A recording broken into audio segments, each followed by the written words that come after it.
MS em Dia Preview, informação até você. Nesse programa, a conversa é com o policial rodoviário federal, Tércio Baggio. Ele que também foi um craque por vários anos na conversa com a imprensa para explicar sobre operações, sobre atividades da corporação. Se eu fosse você, eu ficava no vídeo. Seja bem-vindo. Obrigado, Nilo. Obrigado, admiro muito o teu trabalho, tua trajetória.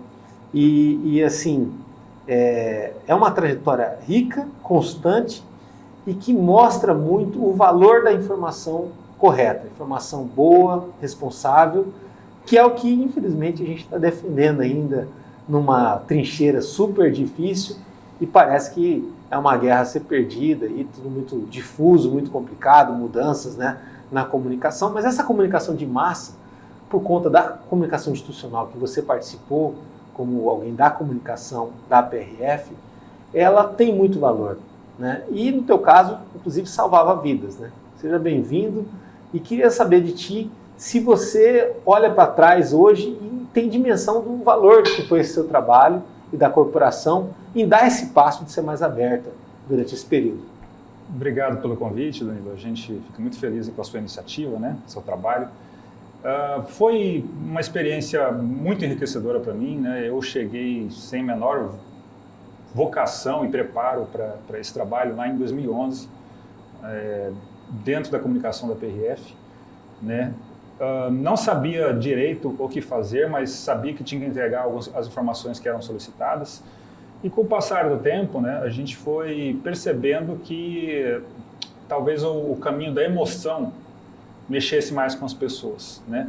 Não aquela emoção negativa de você mostrar o acidente, né, que é quase um clichê assim de, né, um pouco do jornalismo, um pouco também da curiosidade das pessoas, mas aquela emoção do antes, né? O drama pessoal que existe, por exemplo, numa pessoa embriagada, uma pessoa que está numa festa, uma pessoa que ela transporta as crianças dela sem colocar o cinto de segurança, que não faz a revisão do carro antes da viagem. Exatamente. Se você consegue agregar a uma simples revisão de carro um aspecto um pouquinho mais dramático, né? Então, você consegue mostrar uma imagem, por exemplo, de um pneu que está no arame e aquele cara está saindo de viagem, entendeu? E você fazer um comentário mais assertivo sobre aquilo, né? Que eu acho que eu acabei desenvolvendo esse estilo assim um pouco mais agressivo, né? Mas eu, como alguém que estuda comunicação e vi tudo isso, desde a redação, ou te entrevistando, ou acompanhando alguém que te entrevistou, eu percebi que nesse desenvolvimento que você teve, que, claro, o meio militar ele é impessoal, sim, ele é rígido, né? Ele é muito... Então, é normal que no primeiro instante você estivesse assim, sim, né? Sim. E assim, sendo cobrado para ser assim.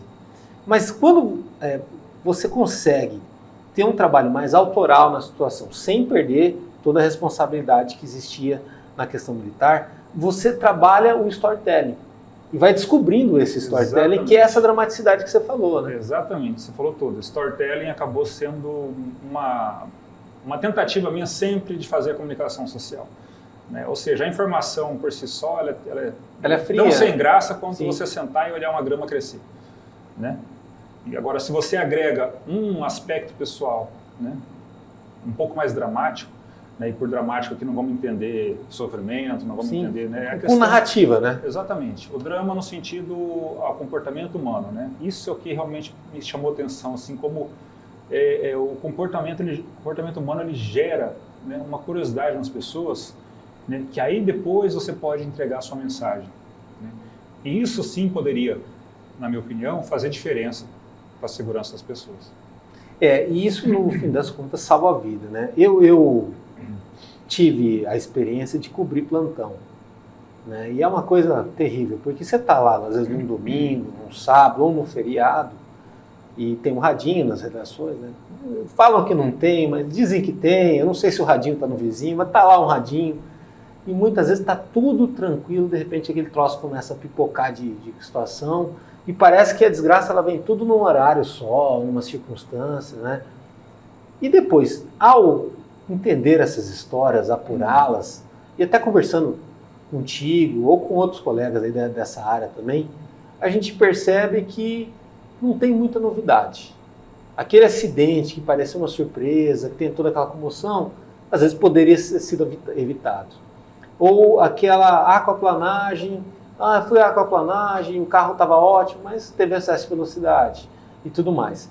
E todo mundo nunca pensa que vai acontecer consigo, né? Ou que nunca vai acontecer com alguém próximo. E acontece, né? Porque assim, raras as vezes fecha o boletim da operação com números baixíssimos ou quase zero, né? A gente está no estado do tamanho da Alemanha, né? Então assim, sempre tem isso. Agora, até quando tem, eu lembro uma vez que você deu um alerta, nunca vou esquecer disso, foi assim, olha, o número dessa operação realmente foi muito baixo, deu tudo certo, fiscalização foi ótima, dá até medo da próxima. E aí na próxima realmente aí veio números maiores, né, e tudo mais, né? A comunicação, no que você foi trabalhando, ela envolve muito depender da atenção do outro. Sim. Se você não obtiver a atenção do outro, ela meio que não vale, né? No caso do jornal, não falar de desgraça e falar de uma coisa que previne a desgraça ou falar de outras coisas, há um tempo atrás não era tão fácil quanto hoje. Se é fácil hoje é porque alguém abriu esse caminho, né, essa condição. Lá atrás era mais complicado lidar com links menores ou com espaços menores assim, para falar com a televisão. Você pegou o período, inclusive, que os sites estavam começando já numa segunda fase a bombar mais, mas não tinha rede social que a gente conhece hoje. Não. A rede social, né, era incipiente ainda, o WhatsApp estava começando. Sim. Né, não tinha Instagram como é hoje, né, disseminado. Eu falo porque vocês sempre tiveram muita informação, mas nem sempre o espaço foi tão aberto. Às vezes ele é um pouco mais restrito. Ele era mais restrito, né? Porque, na verdade, quando você não tinha competição com a mídia social, então a televisão ela pautava, né? Ela pautava o que ia realmente ser assunto, não. E a PRF ela só entrava em situações de operação. Né? Raramente ela entrava na televisão para falar de um acidente ou de uma mudança na legislação. Essa mudança a gente acompanhou com o tempo, né? E interessante que do ponto de vista do gestor, do superintendente, do diretor-geral, né, de uma instituição de segurança pública, isso também, a gente acompanhou essa mudança também, não só do público, mas hoje o gestor, né, ele está muito focado na mídia social. Né? Às vezes ele te cobra primeiro a postagem da mídia social e qual foi, né, e se isso está devidamente postado, né, se aquela interdição de pista está lá marcada, porque ele precisa avisar até o amigo dele, né? Não só a população, ele precisa avisar a família dele, ele precisa avisar, entendeu? O político, né, que pede uma satisfação e ele quer que aquela postagem esteja lá. O registro, né? Então, esse foi o nascimento, assim, de uma mudança brutal que a gente acompanhou, olhando em perspectiva. Que, na verdade, é uma concorrência, né? Porque pensa só, se não tinha um espaço, o espaço era restrito. Aí aumenta-se esse espaço, que é mídia espontânea, certo, a partir da performance. Né? E nisso você foi primordial aqui no Mato Grosso do Sul para isso, para abrir esse caminho, para elucidar esse tema e tudo mais, e até falar de outros assuntos ou até falar fora de época, né? Também falar fora das operações. De repente vem aí, vamos botar 2016 para cá, a mídia social, que vem como, tipo assim, como um contraponto a tudo isso. Né? Falar, não, uma coisa complementa a outra. Não, o tempo é escasso, a fonte é a mesma, né? E transformou bastante. Você acha que esse diálogo, que você sempre foi moldando, né, para ter uma condição melhor, as entrevistas é um gênero que te favoreceu muito. Sim. Isso acabou na rede social caindo bastante, né? Porque na rede social tudo mais é efêmero, né? Na rede social, o usuário... É difícil ver para essa década que vem um Bad, por exemplo. É, mais difícil. A gente não vai ver uma figura como você ali... explicando da forma como explicou, criando uma intimidade com a população. Né? Sim, para mim foi assim, ter esse contato com a população foi fantástico. Né? Eu acho que a razão de estar ali é o público, né? E a gente acabou dividindo, né, o público em três camadas, eu diria. O primeiro é o camarada que ele tem uma transportadora, ele vai pegar a viagem, ele precisa olhar a rede social da PRF para saber se está tudo bem, se aquela interdição que estava acontecendo por uma chuva, por MST, por qualquer outra coisa, ela ainda está acontecendo. O segundo público maior, assim, que acaba sendo esse do público geral, que é a Dona Maria, lá, seu João, está esquentando café às 6 da manhã e ele quer ligar a TV. E ele passa a informação que você passa. Exatamente, né? Ele quer multiplica. Escutar o barulho que está ali, né? Ele fica olhando a TV, né?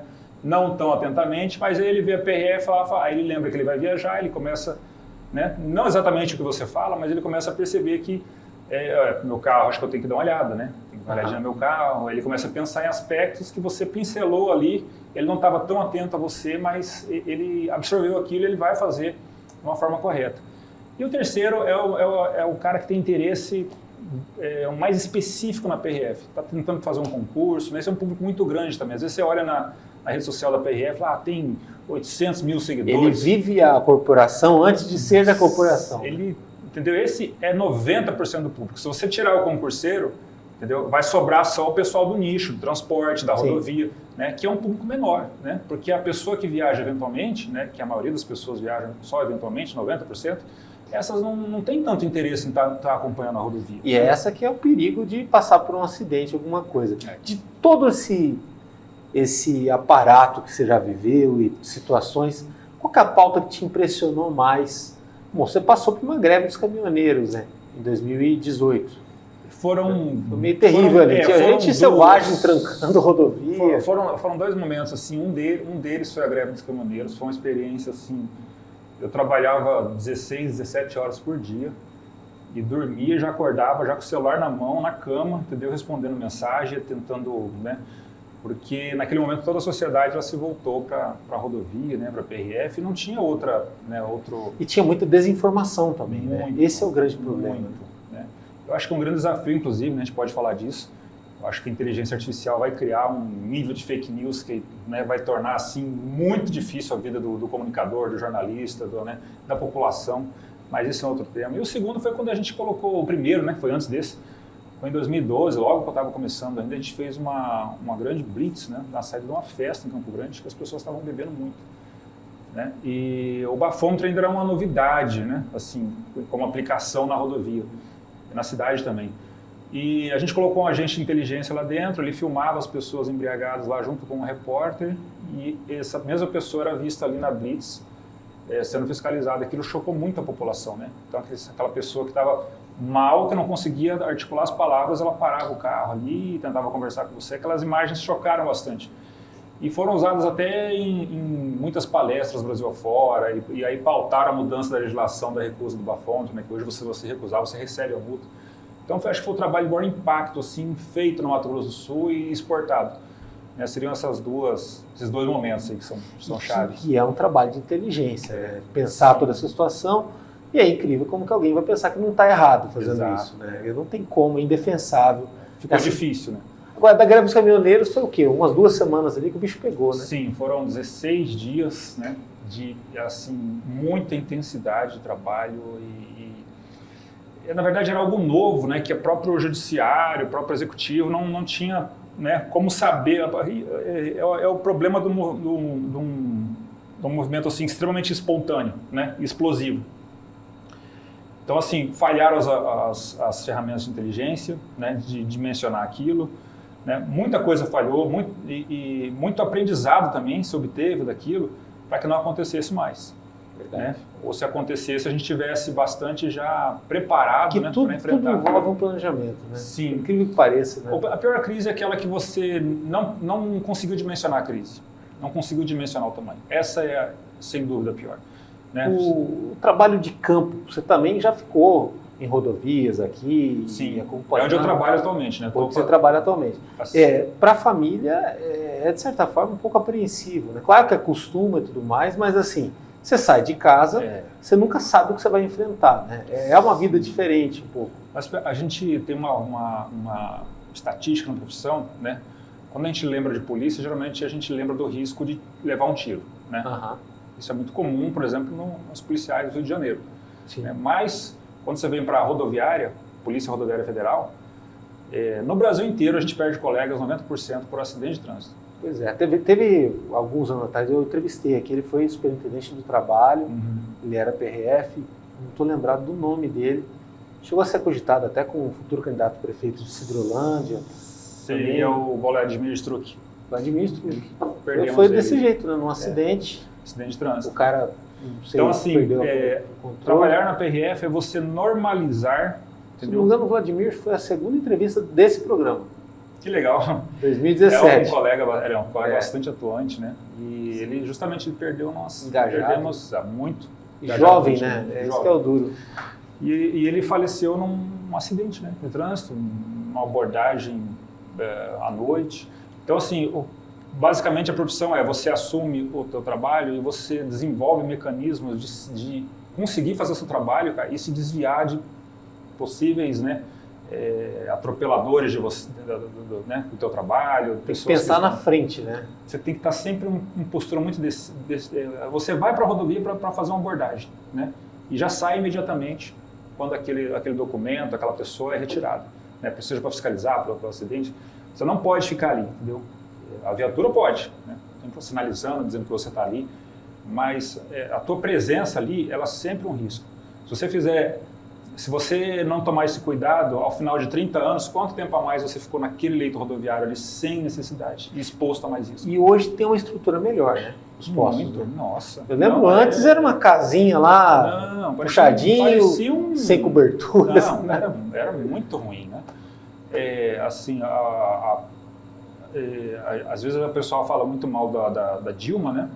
Deixando as questões partidárias de lado, mas foi ela que escolheu uma diretora que começou a fazer muitas mudanças, né, dentro da PRF, muitas mudanças positivas aconteceram ali, né? Embora ela ficou associada, a PRF acabou sendo muito associada ao presidente anterior, né, e também teve seus méritos, mas foi no governo Dilma que as mudanças mais expressivas que a gente tem hoje, de tecnologia, de reforma dos postos, né, de atendimento melhor ao cidadão, começaram. É interessante você falar isso, porque assim, claro que todo cidadão tem as suas escolhas partidárias, pessoais, né? Às vezes até de projetos. Isso varia, eu acho que é um direito de todo mundo, a gente está numa democracia. Mas para quem está na Força de Segurança Pública, eu acho que essa polarização encheu muito o saco, né? Porque tentava se colonizar e colocar, e ter que ser assim. E às vezes assim, eu fico imaginando, para o policial federal, para o policial rodoviário federal, para o policial civil, policial militar, o cara só quer trabalhar. Se deixar ele fazer o trabalho dele, a coisa acontece, o resultado vem, a sociedade está protegida. Agora, isso é só uma parte. Fora isso, tem outras questões que não é o trabalho dele. Agora, muitas vezes, esse só trabalhar é o difícil, né? Que envolve aparelhamento, condição para fazer esse trabalho e tudo mais, né? E que, inclusive, enfrenta um grande vilão, que é o déficit de pessoas, né?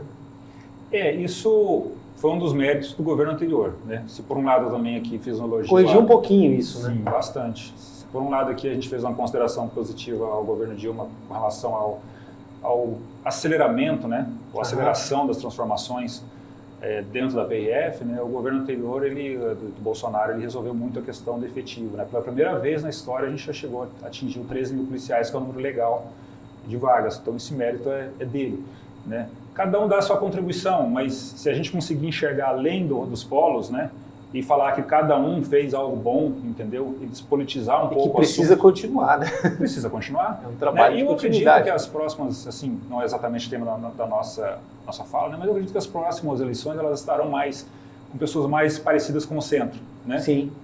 Talvez o presidente Lula pela idade, talvez o Bolsonaro pelos problemas que ele enfrentou, né? E aí a gente tende a convergir para nomes mais... que inflamem menos o debate, né? E eu acho que isso seria positivo demais para a instituição, para a sociedade. Porque vendeu-se por um bom tempo, inclusive eu acho que o período até quando você escolhe ir para essa carreira e tudo mais, que a segurança pública era uma coisa cara.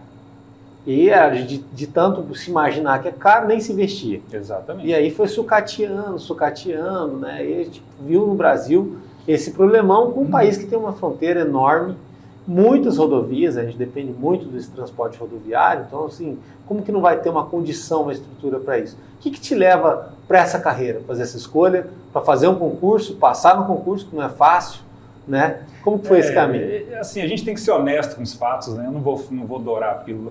O primeiro atrativo foi a questão do salário. Eu não pensava em ser policial rodoviário federal, né? Mas você queria passar no concurso? Exatamente, queria um concurso com a carreira típica de Estado. Por quê? As que não são típicas de Estado, a tendência deles acaba sendo ser substituído, né? Ou são mais fáceis de serem substituídos. Então, uma carreira assim em que você gera uma certa ligação quase que de necessidade, né? Em qualquer país do mundo existe a polícia. Sim. Em qualquer país do mundo existe um fiscal de tributos, né? Então essas carreiras elas tendem ao longo do tempo, né, principalmente quando você começa a falar em problemas de governo fechar as contas, elas acabam sendo É porque o governo está sempre instável, né? A gente vive uma economia sempre Exatamente. instável. Ainda mais o Brasil, né? Muito depende de commodities, é um lugar muito cíclico, né? Agora a gente está numa onda mais de baixa, né, da economia, mas já vivemos um boom das commodities, né, que você injetou dinheiro muito aqui. Então, assim, nessa hora você acaba, se você for cortar, não vai ser a polícia, nem o cara da saúde, né? Então, essa visão que me colocou lá. Uma vez estando lá, eu inicialmente pensava em sair, mas eu fui me apaixonando pela profissão. Aquilo foi entrando no meu sangue, né? Já nos primeiros trabalhos na rodovia, eu percebi o quanto que me fazia bem você entregar um benefício para as pessoas. E quanto você faz diferença, né, ali, né? O benefício podia ser socorrer uma pessoa que estava com o carro quebrado, né? Às vezes lá num local a 50 metros de um recurso, sem sinal de celular. Ou o benefício pode ser simplesmente você tirar de circulação um veículo que está transportando uma estrutura metálica enorme, entendeu? Que aquilo vira uma guilhotina para um motociclista, né? Então não tem como é difícil você olhar para isso com indiferença, né? Eu acabei me apaixonando pela PRF e na comunicação social, depois já com 7 anos de experiência, eu comecei a descobrir formas de entregar isso em massa, né? Esse conhecimento que eu havia adquirido, essa experiência de você alertar de uma forma mais lúdica e dramática o cidadão do que ele pode sofrer. Eu acredito que essa foi uma verdadeira assim, divisor de águas para mim, enquanto profissão, né? Passei a gostar mais ainda da PRF e acabou sendo útil para muitas pessoas que assimilaram essa mensagem. Bom, aí você ficou famoso. Aí você ficou um cara que onde você fosse é o Bade do televisão, o Bade da Globo, o Bade do SBT, o Bade que apareceu no jornal e tudo mais. Como que também ia lidar com isso? Porque você sempre falou, olha, o que aparece é o trabalho, a corporação, tudo mais e tal. Mas você sempre foi muito acessível, muito de boa, né? E para o cidadão comum, ele às vezes só quer estar perto, conversar e agradecer, às vezes, de certa forma, né? Isso foi uma experiência assim, gratificante e inesperada, né? Porque eu, ao entrar na comunicação, não sabia que ia ter esse feedback, né? Da sua terra, né? De onde você foi criado. Né? Encontrar pessoas e falar, olha, que legal, admiro o seu trabalho, né? Gosto do jeito que você fala, que você transmite a sua mensagem, eu gosto da PRF, né? E as pessoas verem que essa proximidade acaba melhorando a imagem da instituição. Muito, né? Então, se você tem uma comunicação muito travada... Quebrando essa distância, né? Inacessível, né? Ou se sua comunicação ela é feita de forma muito formal, né? Isso não vai atingir as pessoas, né? Você vai ser mais uma passando na tela ali do vídeo, da televisão, do celular e eu venho próximo, entendeu? Próximo assunto. Eu acho que a gente tinha que dar um passinho a mais, né? E assim, eu agradeço a Deus por ter tido essa oportunidade, né? E poder estar lá na comunicação da PRF enquanto... Né? Agora estamos numa pausa aí, né? Tem uma colega lá nova que está conduzindo, mas... futuramente, se houver oportunidade... mas é algo que fez parte da tua vida, né? Fez parte da tua carreira, né? E assim, você hoje olha a comunicação e entende muito a comunicação, que você vê ela por dentro. Sim. Né? Tipo assim, muitos repórteres, você participou da formação profissional dessa galera. Sim. Ainda mais quem era mais da área de polícia e tudo mais, né? E depois você vê... Tem repórter que está hoje no Campo Grande News que estagiou comigo lá.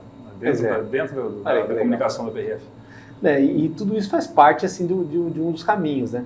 Tem também, eu falei, o lado feio da coisa, nos acidentes e tudo mais. Teve algum caso que te chocou muito, assim, quando você chegou a ver? Para mim, eu lembro uma vez que eu fui cobrir também, era no feriado, aquela história de usar o desencarcerador, né, para tirar o cara de dentro do carro, aquela coisa toda. É difícil você tirar aquelas imagens da cabeça, né? Quando você passa... Existem duas situações, assim, que me chocam bastante até hoje, né? A primeira, ela foi quando eu estava com uns 3, 4 meses de PRF e eu passei por um momento assim de começar a questionar se aquela profissão era para mim. Primeira vez que eu vi uma pessoa viva e com 2 membros que haviam sido tirados no acidente. Né? Então isso foi a pessoa pedindo socorro e você sabendo que ela vai morrer porque a hemorragia é muito forte, né? Isso foi muito dramático para mim, assim, por 1 mês, 2, eu comecei a questionar se aquela profissão era para mim, né? Assim, passou... É o tipo de imagem que fica na cabeça. Fica. Depois disso, mais 7 anos, não vi nada assim tão dramático, né? Mas aquele começo foi duro. E hoje, outra coisa que até hoje me deixa bastante incomodado, aconteceu no meu último trabalho, né? É abordar na rodovia pessoas que estão saindo de um condomínio de luxo para ir para outro condomínio de luxo, pegando anel viário, entendeu? Com crianças no banco de trás, sem cinto de segurança, sem cadeirinha. Pessoas de nível cultural elevado, não é aquele cara que está no Chevette, no Fusca, sabe? E eles não entendem que aquele trecho é o pior trecho da 163.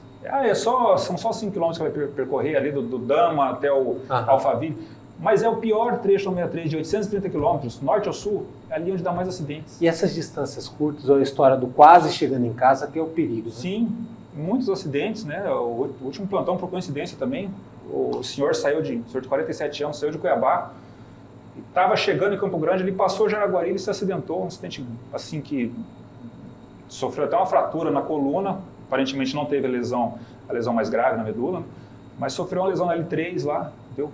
O carro ficou completamente destruído por causa do sono, né? A pessoa começa a relaxar, estou chegando e tal. E esse relaxamento é muitas vezes onde ocorre o acidente. A gente é um estado de fronteira, um estado de passagem, né?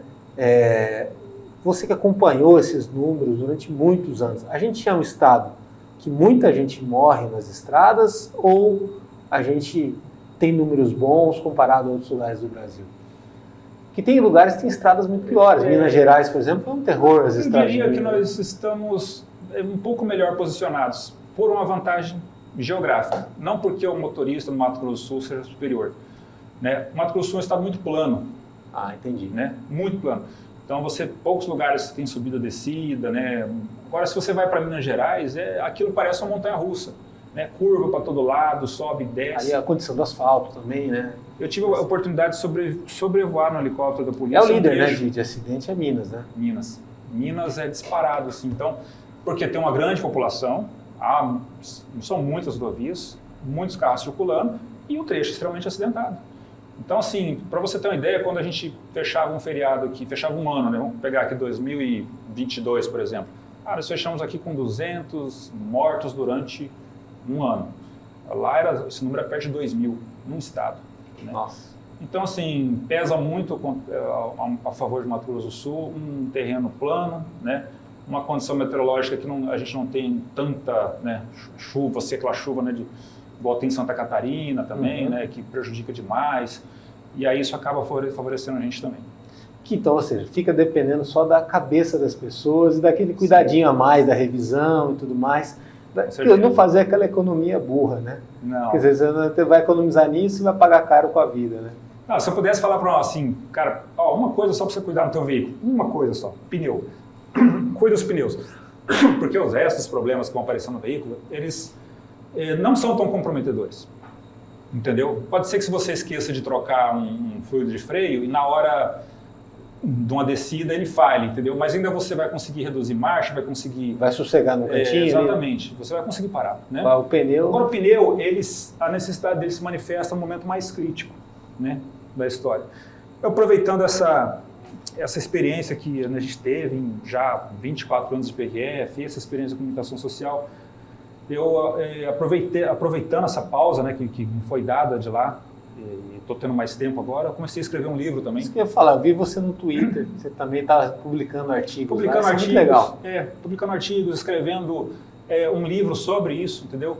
Porque qual que vai ser o tema principal do livro, que eu percebi que seria uma falha, assim, que a gente não tem ainda um esclarecimento sobre. Todo mundo é experiente em rodovia. Eu já viajei 10 anos, verdade. 20 anos, nunca sofri um acidente. Entendeu? E é um orgulho, né?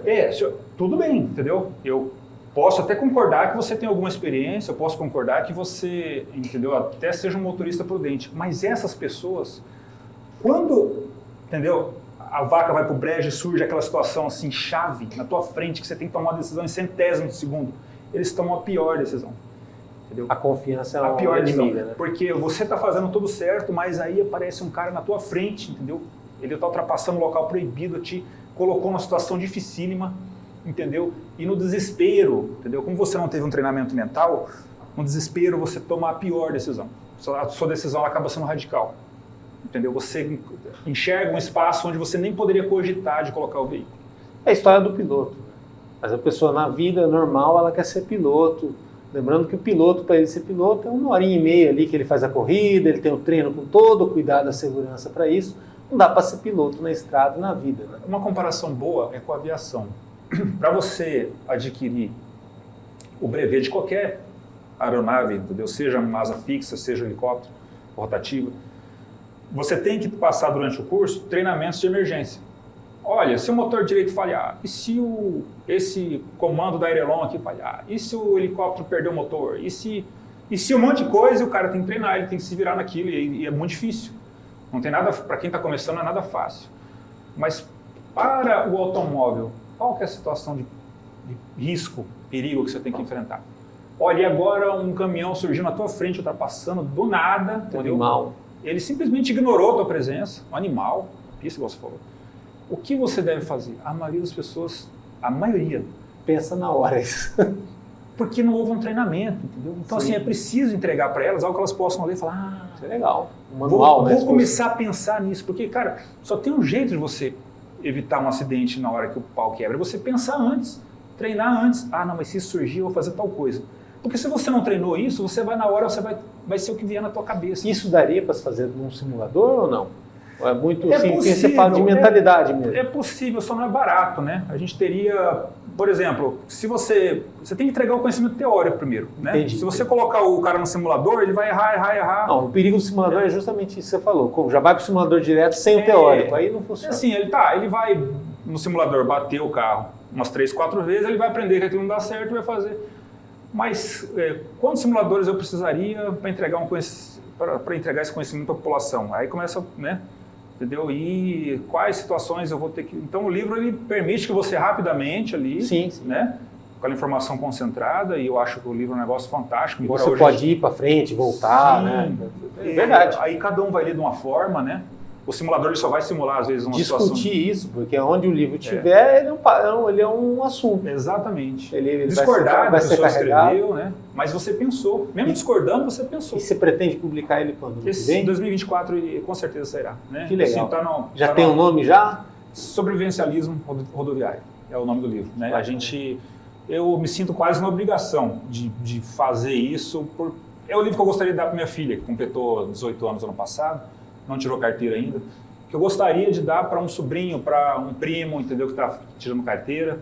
Cara, lê isso aqui, entendeu? Assim, você vai dar o livro para 10 pessoas, 5 vão ignorar, mas outras 5 que lê vão outra, a diferença. Como também muita coisa pautou na tua carreira. Você tendo um livro, que o livro é um contexto, depois desdobrar ele em dicas para rede social, sim, em trechos, em sim, reels, isso, aquilo, você tem um conteúdo, sim, é só criar releituras. Né? E eu aprendi muito, acho que assim, como você falou, no storytelling é uma marca, acabou sendo uma marca, mas eu aprendi mais isso ainda.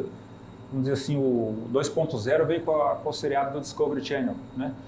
Então, o Discovery Channel, que basicamente ele é o quê? Ele é a história da pessoa, entendeu? Eu lembro do cinegrafista tentando pegar uma mulher que estava nervosa, que pegamos ela com folha de coca, e ele filmava aqui, cara, e o coração dela pulava aqui, ó, assim, ó, a correntinha dela pulava aqui, a correntinha dela. E esse detalhe fazendo a parte. Então, assim, quando você pensa no drama humano, nas histórias, né, no sofrimento, na expectativa, né, eu falei, cara, e se a gente colocasse essas expectativas no livro? Eu comecei a me lembrar de histórias que eu acompanhei, né, tanto na comunicação como estando na pista, e que poderiam ter um diálogo dentro. Então eu simulo um diálogo dentro da cabine, sim, entendeu? E esse diálogo, ele é parte fundamental. E que aí você está humanizando a informação, né? Ele é parte fundamental da decisão errada que vai ser tomada ali na frente. Às vezes ele nem é o culpado do acidente. Mas então pega uma história real, muda os nomes, né, para não ter prejuízo para a vítima, tal, ninguém questionar nada, muda os nomes, mas aquele local, aquele acidente aconteceu naquela data. Né? Eu troco os nomes e aí, a partir daquilo, eu falo, olha, por que ela foi levada a tomar essa decisão? Né? E a pessoa, como ela acompanhou a história e a expectativa, no final ela fica curiosa, porra, mas o que eu deveria ter feito? Se não tem isso, se não tem essa história antes... Você não educa. Você não educa ninguém, cara. É só palavra, entendeu? Que você já cansou de ouvir todo feriado, entendeu? Não ultrapasse faixa contínua e tal. Entendeu? Pois é, não, aí é verdade. Aí a gente fica naquele samba de uma nota só, que fica só mostrando os acidentes depois. Exatamente, isso você pode mostrar o acidente mais cabuloso, entendeu? Vamos mexer com as pessoas, elas já foram formadas, entendeu? Entendi, é trabalhar a curiosidade. Sim. Isso é mais interessante, até se você citou a situação da sua filha. Sim. Para os jovens, se você não trabalhar a curiosidade, é aí que você não alcança eles de jeito nenhum, né? Cara. Não tem jeito. Não, ainda mais com uma disputa tão assim, visceral da mídia social, né? Sim. Né? E eu até assim, eu fui resistente inicialmente a escrever um livro, porque parecia que tudo ia virar rede social. Mas você vai entender que, na verdade, tudo é muito fugaz também, né? Assim, um Reels no Instagram, um negócio que você consome outro tal.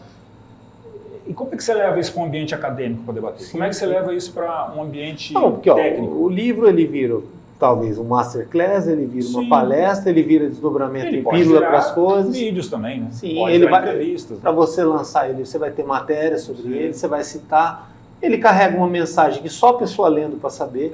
Você pode falar do livro, qualquer livro, Don Quixote é assim, assim, assado.